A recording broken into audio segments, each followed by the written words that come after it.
Hello tout le monde, how you doing?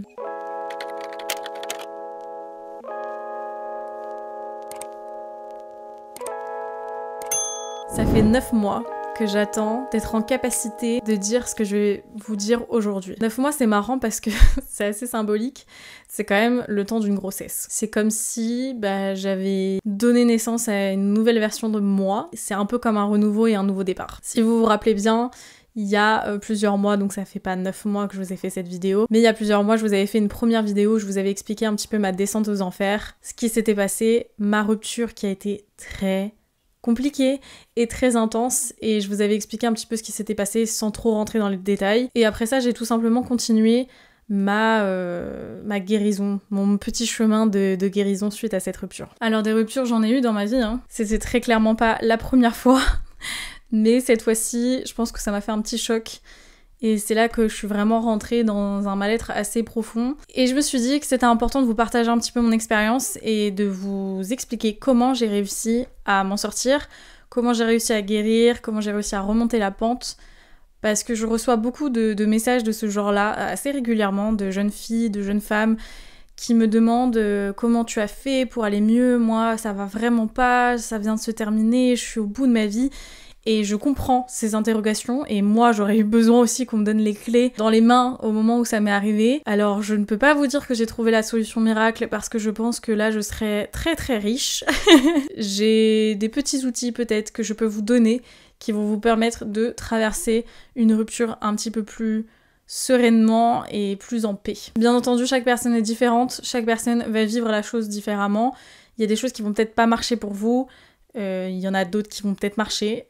Moi, je vous partage juste mon expérience et ce qui a fonctionné sur moi et ce qui m'a permis de surmonter un passage très, très, très compliqué. Je pense qu'il y a plusieurs étapes, en fait, dans une rupture. On passe par plusieurs étapes différentes. Et ça me fait beaucoup penser aux étapes de deuil face à la perte de quelqu'un. La première étape, pour moi, ça a été vraiment le choc.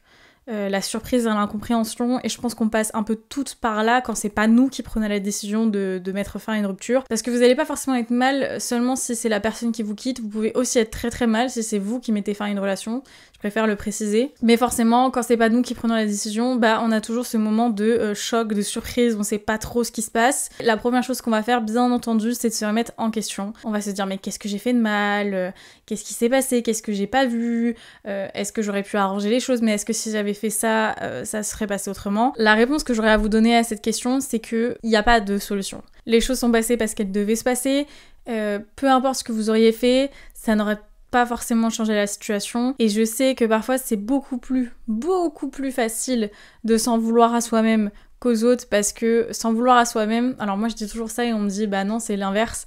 Moi je trouve que c'est plus facile de s'en vouloir à soi-même parce que du coup on a l'impression d'avoir le contrôle des choses, et du coup on va se dire c'est moi le fautif, donc c'est moi qui peux arranger la situation, alors qu'en fait pas du tout.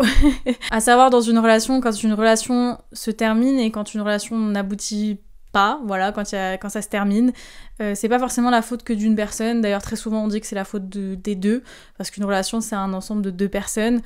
Très souvent, il y a juste une connexion qui s'est pas faite, etc. Alors bien entendu, des fois c'est vraiment la faute d'une seule personne, mais vous avez compris. Se remettre en question ne va jamais résoudre le problème. Se remettre en question ne va jamais le faire revenir, ou la faire revenir. À aucun moment. La seule chose que ça va vous faire à vous, c'est que ça va détruire le peu de confiance en vous qui vous reste, parce qu'on va pas se mentir, à la suite d'une séparation, notre confiance en nous, elle est là. Et c'est d'ailleurs pour ça que souvent on parle de glow up post-breakup, parce que on est tellement là que forcément dès qu'on commence un petit peu à reprendre confiance en nous, on a un espèce de glow de ouf, et c'est réel, c'est une vraie chose. Bref, la première étape pour moi, la première chose qui m'a vraiment sauvée, c'est de me recentrer sur moi. Je me suis vraiment enfermée dans une coquille, dans un cocon. Alors bien entendu, j'avais quand même des proches, des gens qui étaient à côté de moi, qui me parlaient, mais évidemment il peut y avoir 20 personnes autour de vous qui sont là pour vous aider, vous soutenir, vous remonter le moral. Elles vont pas forcément régler le problème en vous, puisqu'il y a que vous qui puisse réellement soulager cette douleur et guérir cette blessure, et ça passe avant tout par vous-même. Donc je me suis un peu enfermée dans ma petite bulle et j'ai pris soin de moi pour la première fois de ma vie, je crois, à ce point. J'ai commencé à me dire ok Victoria, qu'est-ce que tu veux faire? Qu'est-ce que t'aimes faire? Est-ce qu'il y a un truc qui te ferait plaisir? J'ai commencé à apprendre l'italien, voilà, j'ai appris des nouvelles choses, je me suis fixé des nouveaux objectifs et j'ai commencé à faire des choses qui me faisaient plaisir. Rester occupé, c'est quelque chose qui m'a énormément aidé également, parce que tant que vous êtes occupé, vous allez pas vous torturer le cerveau à penser à des et si, et si, et si, et si. Moi, c'est comme ça que je m'aide très souvent dans plein de situations, donc je restais occupée le plus possible, je me suis centrée sur mes objectifs, j'ai commencé à faire de nouvelles choses, j'ai appris de nouvelles choses, et j'ai vraiment fait des choses pour moi parce que j'avais envie de les faire et pas pour faire plaisir à un tel ou un tel. Je lisais, lire m'a énormément aidé, mais je conçois que ce soit pas le plaisir de tout le monde, mais lire m'a beaucoup aidé, regarder certains films, etc. Au début c'est très compliqué parce que tout va vous rappeler à cette personne, tout va vous faire penser à cette personne, un film, une série, un acteur, une musique, un mot, un pays, des photos. La première chose aussi que moi j'ai fait, c'est que j'ai supprimé absolument tout sur mon téléphone et sur mon ordinateur, les photos, les conversations. Dès que j'étais en état de le faire, je l'ai fait, parce que c'est quelque chose qui peut être un petit peu triggering par la suite, c'est-à-dire que vous allez tomber dessus quelques semaines plus tard et ça va vous redéclencher un mal-être. Donc moi j'ai tout supprimé. Je comprends qu'il y a des gens qui ne veulent rien supprimer et qui veulent garder des bons souvenirs. Moi je sais que ça ne me fait jamais de bien, je préfère tout supprimer. Que ce soit les conversations, les listes d'appels, les numéros, je les supprime pas forcément parce que je me dis que voilà, si un jour je reçois un message, j'aime bien savoir de qui ça vient, mais je supprime tout le reste, les photos, les conversations, tout, parce que je sais que dès que je vais avoir un petit moment de bad, je vais vouloir aller checker tout ça. Et ça va pas me faire du bien. Vivre dans le passé, ça ne va absolument pas vous aider. Moi, je suis quelqu'un de très nostalgique par moments. J'adore redécouvrir des choses de mon passé. Mais c'est des choses qui ne vont pas vous aider à avancer dans votre vie, en fait. Je vais vous imaginer ça autrement. C'est comme si demain, vous vous faites mal, vous tombez et vous avez une blessure, vous saignez. Cette blessure, il va falloir qu'elle se répare, qu'elle se cicatrise. Il va y avoir une croûte. Eh bien c'est comme si cette croûte vous la grattiez à chaque fois, ce qui fait que ça ressaigne, et il va devoir y avoir encore une croûte par-dessus, vous la grattez, ça ressaigne, et c'est un cercle vicieux. Et moi je vois ça comme ça, quand on essaye d'aller de l'avant et qu'après on a le passé qui nous agrippe un petit peu et on s'accroche dessus, et bien c'est un peu le même principe pour moi. Je sais que c'est super dur, je pense que la chose la plus dure c'est quand on a eu quelqu'un dans notre vie, dans notre quotidien, on lui parlait tous les jours, on échangeait tout avec cette personne, on la voyait régulièrement, on a partagé une intimité forte avec cette personne, et du jour au lendemain cette personne n'existe plus, et c'est comme si elle avait jamais existé. C'est la chose qui est la plus compliquée à gérer, et c'est pour ça que se fixer des objectifs et se recentrer sur soi, ça aide, parce que la personne qui restera toujours dans votre vie quoi qu'il arrive, c'est vous-même.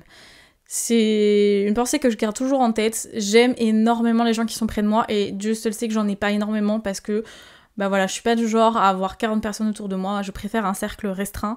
Les gens qui sont dans ma vie le savent très bien, que je les aime énormément et que je ferai tout pour eux, mais je sais très bien que tout n'est pas éternel dans la vie et que demain je peux les perdre. Voilà, que ce soit parce qu'il se passe quelque chose d'horrible, je touche du bois, ou que ce soit parce qu'il y a une embrouille, je ne sais quoi. Je peux les perdre du jour au lendemain. Et en fait, si je me raccroche trop à l'idée de ces gens, si je me raccroche trop à ces gens, moi je vais être vite déstabilisée et je vais vite perdre le contrôle parce que je risque de les perdre tout simplement. Donc en fait, se recentrer sur vous, ça va vous apporter une espèce de sérénité et une espèce de sécurité également, parce que vous serez toujours là. Peu importe ce qui se passe dans le monde, vous serez là dans votre vie, quoi qu'il arrive. Vous pouvez pas y échapper de toute façon. Vous êtes la seule personne que vous ne pouvez pas éviter dans votre vie. Donc autant compter sur vous-même. Moi, c'est quelque chose malheureusement qui a tourné un petit peu au toxique dans mon passé, au point où j'avais du mal à demander de l'aide. Évidemment, faut pas que ça tourne à ce stade. Je dis juste que c'est important d'être en paix avec soi-même et d'être capable de faire des choses par vous-même, justement pour vous sentir dans un espèce de cocon de sécurité au quotidien. Une fois que vous aurez trouvé cette sérénité et cette sécurité avec vous-même, vous allez voir que les choses qui vont se passer un petit peu à l'extérieur vont moins vous ébranler, parce que vous aurez toujours ce pilier. Si de base vous avez une base qui est très très bancale et que vous essayez de construire un château de cartes dessus, un petit coup de vent, le château de cartes il s'effondre, c'est terminé, parce que la plateforme déjà est pas stable. Si votre plateforme elle est bien stable, et que vous construisez quelque chose dessus, s'il se passe quelque chose, je dis pas qu'il n'y a pas une ou deux cartes qui va tomber. Je dis juste que toute la structure va pas tomber. Toute la structure ne va pas s'écrouler au moindre petit mouvement. Et c'est ça qui est important, et la première étape c'est ça, c'est construire cette base solide. Une fois que vous aurez construit cette petite sérénité, sécurité, qui peut prendre un temps monstrueux, j'en ai conscience. Moi je vous dis, ça fait 9 mois, et je peux vous dire aujourd'hui je suis à 100% guérie de cette rupture, guéris de ce choc émotionnel. Il y a des gens qui vont mettre plus de temps, il y a des gens qui vont mettre moins de temps, il n'y a pas de règle, ça aussi je trouve que c'est important de le dire. Vous pouvez très bien vous remettre d'une relation en 3 mois, comme vous pourrez très bien vous remettre d'une relation en 3 ans. Il n'y a pas de règle, chacun son rythme et chacun gère la chose comme il le sent, comme il le peut. Et chose importante que je tiens également à dire, c'est que la durée d'une relation ne fera pas jouer sur l'impact que ça va avoir sur vous. C'est-à-dire qu'une relation de 3 mois peut très bien vous faire aussi mal qu'une relation d'1 an et demi, 2 ans. Ça ne veut rien dire, voilà. Ça, je pense que c'est important de le dire parce que très souvent, il y a des gens qui sont là, mais enfin, ça faisait 4 mois que vous étiez ensemble, c'est bon, enfin, ça veut rien dire. Ça veut absolument rien dire parce que c'est vraiment l'intensité de la relation en elle-même qui joue, c'est pas la durée, en fait. Vous pouvez très bien... Moi, j'ai vécu ma plus longue relation, elle a duré 2 ans et demi, et ça a pas été intense de ouf pendant 2 ans et demi, très clairement, et je m'en suis remis très vite. Par la suite, j'ai eu une relation de 6 mois qui m'a vraiment bouleversée. J'ai mis un certain temps avant de m'en remettre. Donc c'est pour ça que je vous dis, ça c'est important de se le dire. Ne vous mettez aucune deadline, aucune pression. Vous irez mieux avec le temps et ça prendra le temps que ça prendra. Une fois que vous aurez cette certaine sérénité avec vous-même, tout en sachant que ça n'a pas besoin d'être à 100% pour faire les étapes suivantes, c'est que quand vous allez vous sentir mieux avec vous-même, vous allez voir les choses sous un autre angle.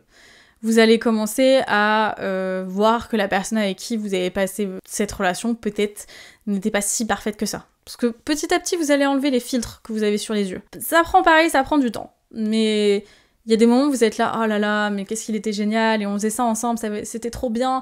Et puis il y a d'autres jours où vous êtes là, non mais qu'est-ce qu'il était bête, et puis on pouvait jamais discuter.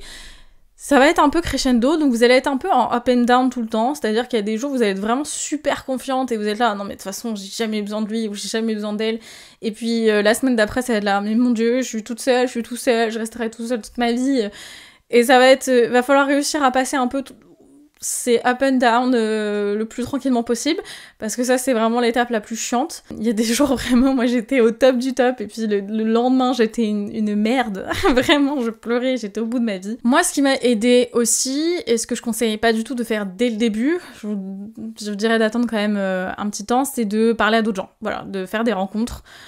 Même si on n'aime pas forcément sortir, voir du monde, c'est vraiment parler à des gens. Sans forcément avoir des idées en tête, hein, ça peut être des... D'ailleurs, ça peut même juste en gage d'amitié, mais voir d'autres gens, ça va vous permettre de vous faire une autre vision, en fait, des autres. Et en l'occurrence, par exemple, si vous êtes une femme et que vous êtes intéressée par les hommes, vous faire une autre image de l'homme, peut-être, voilà, un peu moins machiavélique, ou... Enfin, voilà, je sais pas. Parce que vous allez être vraiment centré sur le fait, ah ouais, non, mais de toute façon, ils sont tous comme ça, ouais, machin, nan, nan. Et donc, en fait, ça va vous permettre de voir qu'il y a d'autres personnes qui existent, voilà. Il n'y a pas que ce cliché, ce type de personnes qui existent, il y en a d'autres. Du coup, ça va avoir donné un petit gain d'espoir. Et oui, ça joue, l'espoir. Donc voir du monde, sortir un peu, aller en date, si vous vous sentez capable d'aller en date. Moi, je pense que j'ai dû aller à 3 dates depuis ma rupture, et c'était un enfer sur terre, parce que je m'attendais à beaucoup de choses par la suite, et c'est aussi un de mes conseils, c'est ne vous attendez à rien. Parce que malheureusement, en fait, on a tellement manqué d'amour et de soutien physique de la part de quelqu'un qu'on aimait durant cette période traumatisante que on va avoir tendance à s'accrocher au moindre petit truc de gentillesse, au moindre petit truc d'amour qu'on nous donne, et on va s'accrocher comme une moule à son rocher. Et ça peut tourner très vite au cauchemar et vous rouvrir encore une fois cette blessure. Donc ne vous attendez à rien. Comme je vous dis, partez vraiment sur un but d'amitié. Si vous sentez que ça peut potentiellement partir sur un autre chemin et que vous ne sentez pas prête, coupez court. Vraiment, ne vous encombrez pas de choses dont vous n'êtes pas capable de gérer pour le moment. Ne serait-ce que par respect pour la personne, mais aussi pour vous-même. Mais voir du monde, voir des gens, ça aide beaucoup. Et la chose qui m'a aussi également aidée, et ça pour moi c'était la 3e étape, de me centrer à fond sur un autre domaine de ma vie. C'est-à-dire que le domaine amoureux était au point mort, était vraiment très clairement une comédie dramatique, et plutôt que de me centrer dessus alors qu'en plus je me sentais pas capable de retenter quelque chose pour le moment, je me suis centrée sur un autre secteur de ma vie, c'est-à-dire ma vie professionnelle. Ça peut aussi être plein d'autres choses, ça peut être un hobby, ça peut être un sport, ça peut être vos amis, ça peut être le voyage, mais c'est centrer votre énergie sur autre chose. Vu que vous allez mettre toute votre énergie sur un autre domaine, vous allez moins penser à l'autre. Vous allez moins user votre énergie sur quelque chose qui vous frustre. Et encore une fois, ça va permettre de vous recentrer sur vous-même. En plus de ça, peut-être que vous allez avoir des succès du coup dans ces domaines et ça va vous permettre de regagner un petit peu également confiance en vous. La clé de la guérison totale pour moi d'une rupture, c'est la confiance en vous. À partir du moment où vous arrivez à vous redonner l'amour qu'on vous a pris à vous-même, à partir du moment où vous arrivez à vous voir dans le miroir tel que vous voyiez la personne à l'époque, la personne avec qui vous étiez, vous avez tout gagné et vous avez guéri. C'est le but ultime, c'est de guérir déjà vos blessures et de vous apporter ce que vous avez tant cherché chez l'autre, de vous l'apporter à vous-même. Ça paraît super bizarre. Moi, quand on me disait ça, j'étais là, mais c'est ridicule, je peux pas m'apporter de la tendresse, je peux pas me dire, Victoria, qu'est-ce que tu es belle, oh mon Dieu, épouse-moi. Non, je comprenais pas ce que ça voulait dire. Ça veut simplement dire de se protéger, de s'apaiser, de se guérir, d'apprendre, de se cultiver, de nous apporter des petits bonheurs, des petites joies. Moi, ça passe, par exemple, un jour, je vais aller m'acheter des sushis parce que j'adore ça. Je vais m'acheter ce petit vêtement parce que je le trouve trop mignon. Ça passe par aller chez le coiffeur, les massages, faire une petite balade, écouter un podcast. Et aujourd'hui, en fait, j'ai plus besoin. Avant, c'était vraiment un besoin. Mais aujourd'hui, j'ai plus besoin de quelqu'un pour être bien. Ça, c'est la clé de tout. Ça veut pas dire que si demain je rencontre quelqu'un, je vais pas, si vraiment j'ai le couteau, je vais pas tomber amoureuse folle de lui. C'est faux, parce que je suis une romantique dans l'âme. Et moi, quand j'aime à 1 000 000%. Ça veut juste dire que si cette personne ne m'accorde pas 100% de son temps, si cette personne un jour décide de partir, je serai pas lésée parce que ce temps, je sais que je peux le trouver en moi. Cette attention, je sais que je peux la trouver en moi. C'est un travail que j'avais besoin de faire depuis très longtemps. Mais il m'a fallu ce moment très violent dans la tronche pour le faire et pour l'enclencher parce que c'était ma seule façon de survivre, entre guillemets. C'était très long. Moi, ce qui m'a beaucoup aidé, comme je vous ai dit, c'est la lecture. Les podcasts, écrire, les jeux vidéo. Les jeux vidéo, ça m'a énormément aidé aussi à centrer mon cerveau, à recentrer mes idées. Dès que je sentais que ça allait pas très bien, je sortais ma liste de choses que j'adore faire.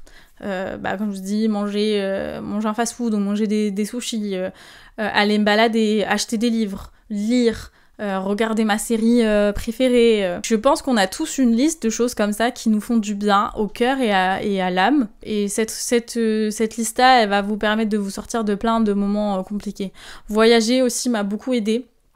Quand je voyage, je sais que mon cerveau il est centré sur autre chose. Et comme je vous ai dit, il n'y a pas de recette miracle. C'est juste qu'il faut pas que vous perdiez en tête qu'il y a eu un avant cette personne, il y a eu un pendant.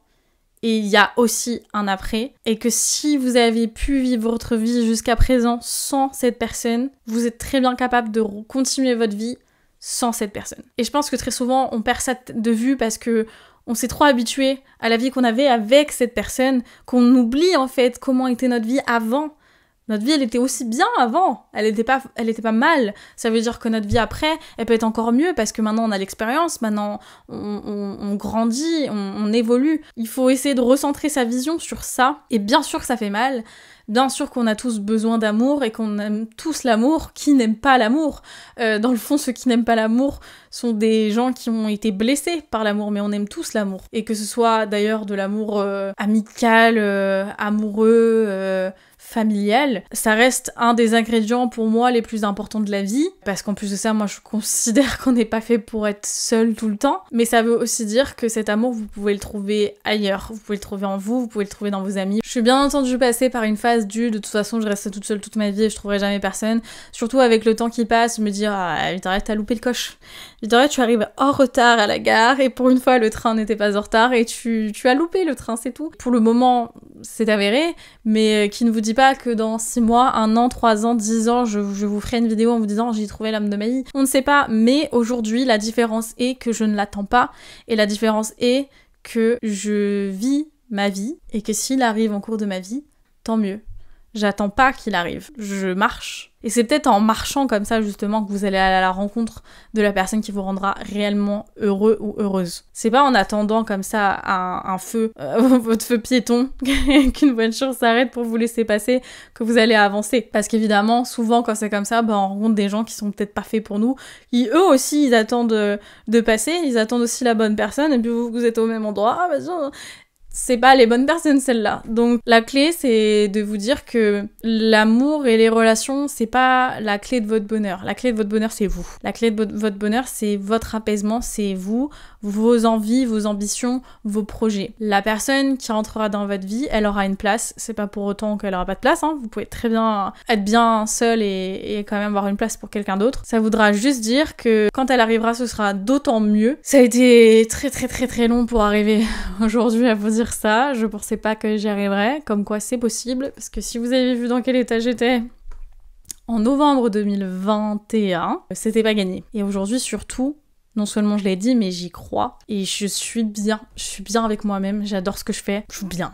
Voilà. Et voilà qui conclut cette vidéo. Je sais pas si elle vous aura aidé, je sais pas si ça va vous inspirer quoi que ce soit. Je pense que moi j'avais besoin de la faire, j'avais besoin de dire ces choses-là, parce que ça met un point final à une période de ma vie. Et je suis fière et contente d'en être arrivée à ce stade. Si vous avez aimé la vidéo, n'hésitez pas à la liker et à me suivre, c'est juste en bas. Merci beaucoup pour votre soutien. Je vous fais d'énormes bisous et je vous dis à très vite pour une prochaine vidéo. Ciao.